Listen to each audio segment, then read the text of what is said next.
Hello guys and welcome to another episode of our Jiangdu campaign. Perhaps the last episode in this series where I'm going to be introducing it that way, because there might be a name change coming up. A very slight one, but still. Yeah, in the last episode we did quite a lot of shit. We continued our blobbing. I forget exactly which blobbing was in the last episode and what was in the episode before that, but then, rather interestingly, we had the Rending of the Realms event. But because we are Righteous Path, instead of just getting a bunch of penalties, we instead get a chance to prove our worth to the gods. Well, not the gods, but the big spirits. So there's a big spirit dragon fucking about, and we need to, flex aggressively in order to make sure he respects us and, doesn't fuck with us, I guess. So we're gonna fuck on the command, we're gonna build cities that are big, we're gonna save money up and just flex and, I don't know, spend it on something. And we have already shown that we have a bunch of races in our realm. I guess it's good that not all of the ogres were kicked out. Or it would have been more difficult to make that happen. Yeah. We also finally got that province of now they're called the Wanxia, so that we could continue our missions. And really, we only have 2 missions left before we get our final sort of bonus and become a war empire rather than just the Jiangdu leadership. Most nicely, though, is the fact that our governing capacity penalty changes then to a bonus, and we get a bunch of extra absolutes, unless we already had that, actually. No, we don't. Okay, yeah, so no, this is good. Just need to save up some money, and then we can get working on that. So, yeah, I guess we are going to be postponing a possible... Speaking of possible wars with the... Okay, never mind. Ovdal Kunsad. Yeah, that's a cursed alliance. The perfidious dwarves have allied the command. But yeah, I am assuming all my allies are also not going to be, super hyped about joining a war right now. Seeing as they are also dealing with the rending. If anything, I should probably help out at least this guy. He has no army for some reason. And there we are. I got an event about fucking on some goblins, and we now have money. Pause to read if you want. The Way of Success. Basically, what this mission was about was building up our various command cities to a large amount of development and have certain buildings in them, which we have done. We can now click it. Gold points the way of our success. The command cities have been spread across our lands. They serve the purpose of being our watchful eyes and keeping our country stable. Doing so has caused the cities to burst with profits and the economy to become organized, efficient, and held back by the size of the cities. Now we can change that. Command cities shouldn't just be watchful eyes, they should be exemplars of our nation. That is why we decided to invest even further into our cities. They are gold points of our nation, the core of what keeps our country healthy and powerful. As our nation continues to expand, we should focus on keeping it that way. All of the world's greatest cities will be shadow to ours. You will unlock decisions to upgrade your command city modifiers. Neat. And then the final one. One empire under the sun. We have conquered the bird riders. We have conquered the great cities. And honestly, we've conquered a whole lot. Glory to Jiangdu, the true rulers of Yanshan. Pause if you wish. I shall click it and we'll see what this last event is. Oh, there it is. The Empire of Jiangdu. Yeah, we got this new government form, which gives us very nice governing capacity extra, which is very nice, especially because, a bunch of this land was previously vassal held, so we can state all that shit without having to pay any extra. Now, this does mean that absolutism suddenly became, trying to get some absolutism going suddenly became more of a viable thing, so I guess I will have to do something about my estate privileges Although, unfortunately, I kept summoning diets and shit like that, so we have way too much influence right now to really get rid of anything. So, we will have to get to that at some other point. Let us see the last thing. Proclamation of the War Empire. Who could have known that was once a city reduced to ash by its own disloyal citizens could be one to rise to the top of the superpowers of Yanshen? We did. We have spent our time in the shadows learning our lesson. We have learned how to manage our population and how to keep them in order. We have rebuilt our army from the rubble and taught them how to fight once more. We took over the trade and economy, learning how to reap the benefits of trade. All of this has brought us to this moment. Who could have known that our ruler, Kekshi Fung, would have accomplished this? We did. Decades of preparation, centuries of thinking it over. The dream of Jiangdu has been accomplished. A united Yanshen under one flag. Who may dare to stand in our way, suffer a pitiful death at the end of the Lords of War? The War Empire arises. Glorious, the Empire of Jiangdu. Now we just need to paint a bit more, so that our new, longer name gets the proper size that it deserves. Upgrade command cities. Yeah, we'll try that at some point. But once again, right now I have a bunch of other crap I need to be spending money on. Money and mana on. Okay, this is interesting. And there's an option here in an event where we can convert, well, the ruler anyways converts to left-hand path because he can potentially become as great as the Great Spirits, but no, that doesn't sound right. That sounds sus as fuck. I don't really know why, but it seems the Spirits did some funny stuff to Nugdan Sarai, as they are now Mystic Accord and they have no friends anymore. Which is annoying, because the command is therefore invading to claim it. And I didn't have a claim myself, so I am now a bit late to the party, but we're gonna try and get something off them at least. Yeah. The command normally wouldn't have been able to get to them, but they do have this Bloodsong ally who were able to do stuff, so that's why I assume anyways, that's why this stuff is getting occupied. Well, I would have liked to have some more of Nugdan Sarai, but we got a decent enough chunk. Command took his part though. But more importantly, we can now actually invade the command itself.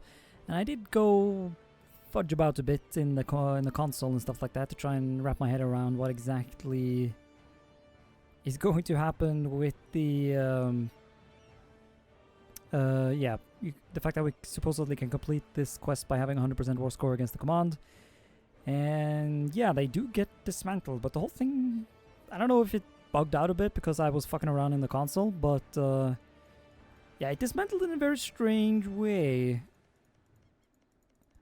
Essentially, it just released a bunch of random nations, or 3 random nations without any cores that were god lost, so it seems like it's what I'm going to do, but it also like didn't even end the war, and so honestly, yeah, it was just strange. Also, I finally started to wrap my head around some of this stuff here. Basically, what I now understand is that there is actually benefit to completing more than just the minimum 3 quests, because it extends the length of the rending, which gives us more time to complete more appeasement quests. And so for that reason, before we actually, okay, no, it doesn't actually say anything here about needing to be at peace, so basically I want to also try to do this quest where I need to rebuild the Golden Highway in Upper Yanshen and the Yanshen coast.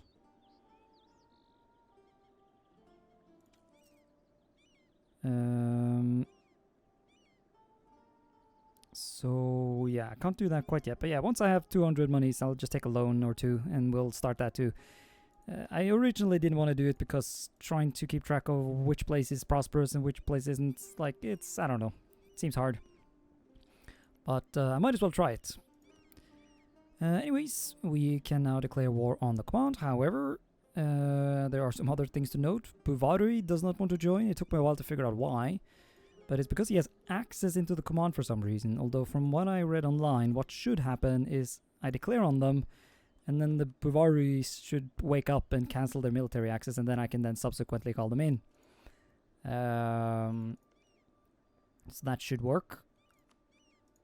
And, it's not going to be the end of the world if that doesn't happen, as we do still have, big numbers and all that. What else? Oh yeah, we have this new CB that I had not noticed, the Spirit Tide. We must claim a less for the Great Spirits. Yes. I guess that's what we're gonna do. If I could have this, for example, as the war goal, that would be great. So yeah, I'll go look for this place. Oh, never mind. There it is, Ganghukun. Yeah, there we go. Right, well, deck for that. I mean, it gives you. The war goal is to take all provinces, while Conquest war goal is only for a single province. I think it makes it so that we don't have to deal with quote-unquote unjustified demands, which is another mechanic I recently looked up because of some other crap, although I don't remember what that crap was, so I think I was deciding what idea group or something I wanted. I don't bloody well remember. Let's just declare war and fight the command and his allies, the dwarves, because that makes sense. So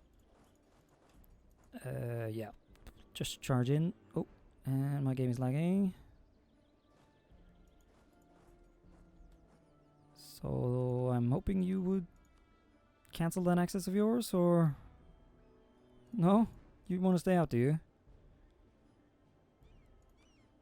Okay then. That's... I was gonna say fine, but it's not really. As that makes this more of a pain in the bum. Well, oh. That was timing. I was about to say, we'll deal with them on our own, and then never mind. They did just decide they will join me after all. Very nice, okay.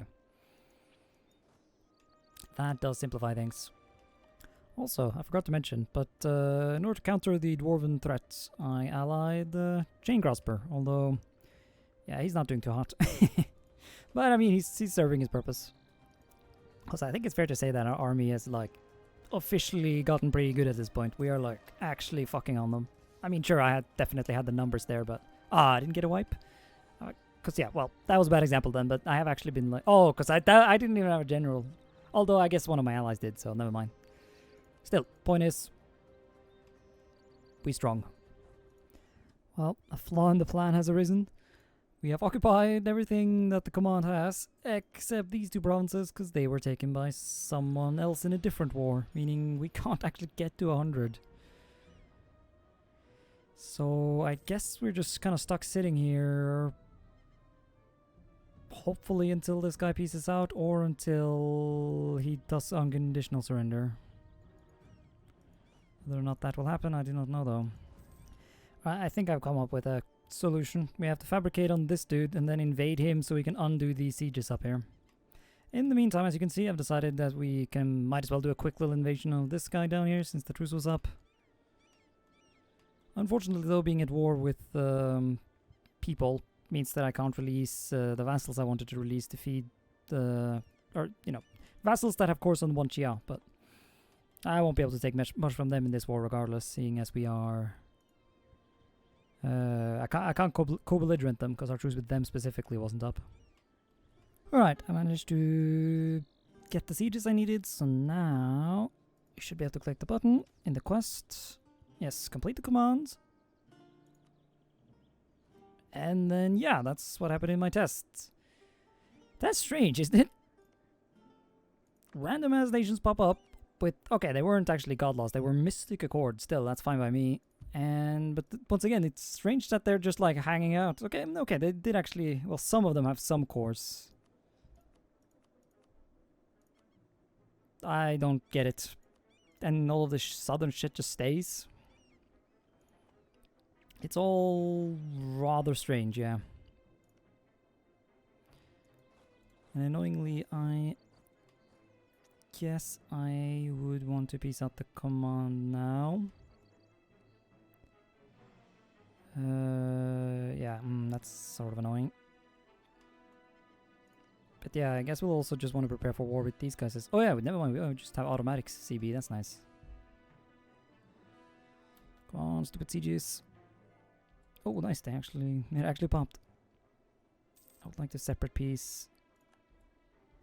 Oh, never mind, we're so back. Okay, I'll peace out with everyone, except for these doom goobers over there, I guess, up in the north. Yeah, we actually ended up with at war with quite a lot of dumbasses up there, but that's fine. Oh hey, Blackstep even showed up. Neat. I should be invading him too. Not quite yet. Oh wow, I like how they immediately get spirit swarms. Man, this is turning into such a mess. I had to invade Seer again as well, because he actually like blocked me off all of this land. I'm getting some of my own medicine, I suppose. But yeah, we'll grab that, and then I need to keep an eye on the fucking... Gotta keep an eye on the overextension, and... need to make sure I'm at peace with everyone, because I need to be feeding vassals, and there's no fucking vassals here I can even give land to, so I have to give one of my existing cores, and... Okay, final peace deal for now. Now this is gonna create some coalition, but I think that's fine. We'll have truces with the important ones, and... yeah. Behold the cancer blob. Now that does bring me up to 150 or almost overextension, so we will have to work on that a bit. So give me a second. Alright, I do hope I did this right, but yeah. This mess is now the new reality. Yeah, I ended up feeding my vassals quite a bit of shite, more than I would have liked to, because it's going to take forever to annex them now. Although I guess that's a good thing in Sirtan's case, because I was already annexing him, and it is useful to give him some time to core his stuff. But yeah, this vassal ended up getting some sneaky stuff up here, and I think actually that I am gonna give him some more land. Although I really should go look up, like, I don't, it might not be possible actually to check like how overextended is a vassal, and I still don't think that's a mechanic. Never mind, there totally is a way to check overextension. You do it when you give provinces, so we invaded these guys as well. Once again, coalition bad, but yeah, we can't take as much land as I would want, because that would finally bring the Denin Raj into a possible coalition, and I just can't be arsed to deal with that, because you can no longer separate peace and stuff like that, and so it would just slow my expansion to a crawl. So I will instead just have this, which once again makes my overextension not optimal, so we will need to fix that with some more handouts. But yeah, the main reason to take this stuff was because I essentially wanted to block the possible expansion path of the Raj here. Yeah, it's official. I'm stupid, and I'm never getting that. I'm never getting that prosperity because of shit like this. I should just get the big force limit thing and move on to the next quest. Never mind, we're so back. I actually got glory. That glory being the Golden Highway Prosperity and Building Project. Very nice. This now gives me button to remaining rending duration 441 months. That doesn't add up. Or is that what it's going to be after I click button? But this is we're also going to be able to get this absolute rule thing, so I'm going to wait for that. Also, what does it mean with appease or dominate? Alright, we have 150,000 lads, so we should now be able to go into the menu, complete absolute rule, and now we can remaining duration. Okay, so the number has now changed. Completing at least 3 quest awards. 4 quests by, or will increase it by 15 years. Okay, so that's what we're gonna get, I think. You have completed at least 3. If you have completed, yeah, okay. Max effect of absolutism, an ethereal offer. Okay. Fully satisfied spirits counter 0, that makes sense.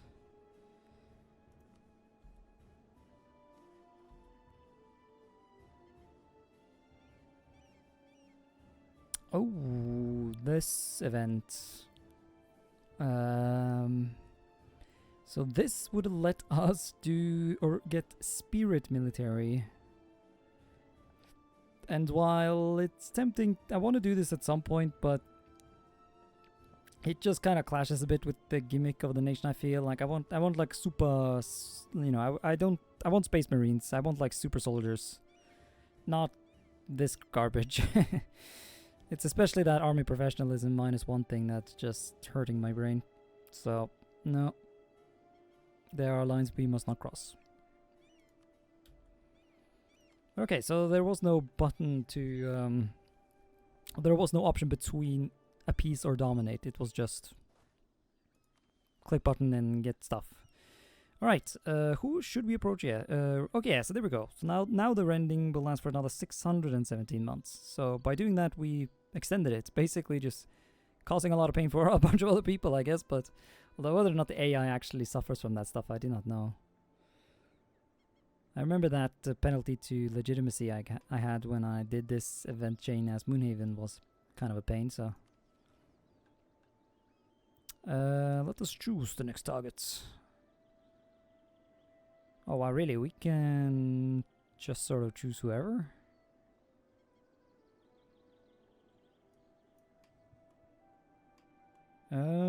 I assume... we want to choose... Husian?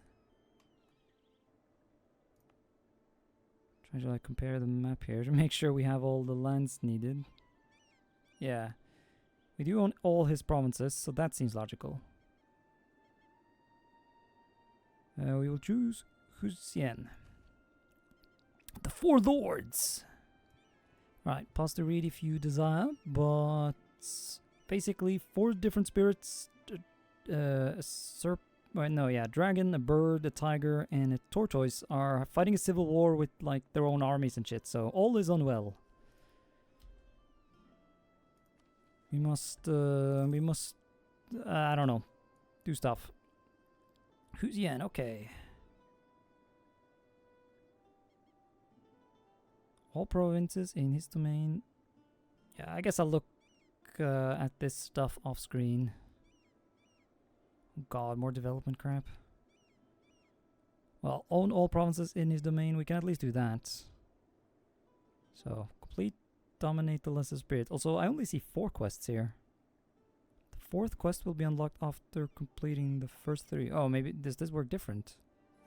Alright, I'll admit to still not fully understanding the whole 4th mission thing, seeing as we have 4 missions right here, but I guess maybe one of these technically count as the 5th and not the 4th? That is just strange. I understand the other ones though. We need to... yeah, I'm not going to click this quite yet because yeah, it says the spirits will retaliate. So I assume that translates to rebels will be poppin'. So we're going to do that later. This one I just need to spend mana. That's fine. Although the mages will be angry, although that's fine as they don't have any privileges I need to be stealing from them.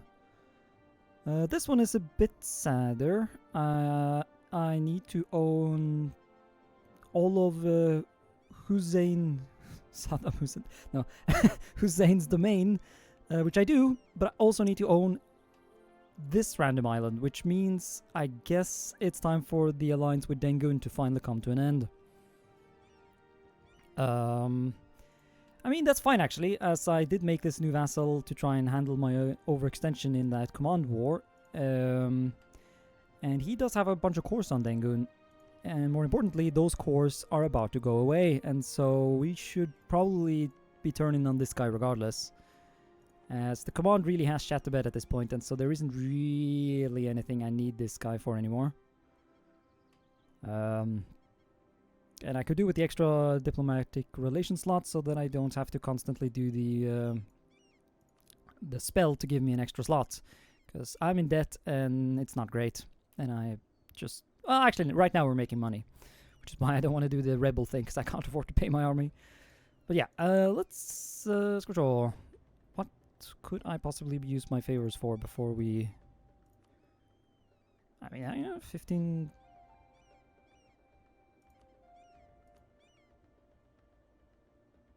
Wait, I can just ask for land? Hold on a second. That's a mechanic. You're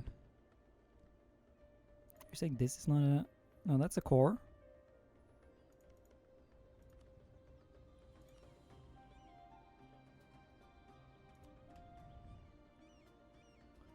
Oh yeah, look at that. That's neat. Yoink. Now, can I just do that again? You know what? Let's find out more about that, because that's an interesting mechanic. How much did that cost? 20 favors, okay. I mean, that does say me... I mean, we still have to cancel the alliance, but, you know, it's interesting. I did not know you could vassalize people with cores on your allies and then just, like, gaslight them into handing over their land. Very interesting. Let's learn more about that mechanic in the next episode, because this one is over. Thank you so much for watching this episode, and until next time, bye.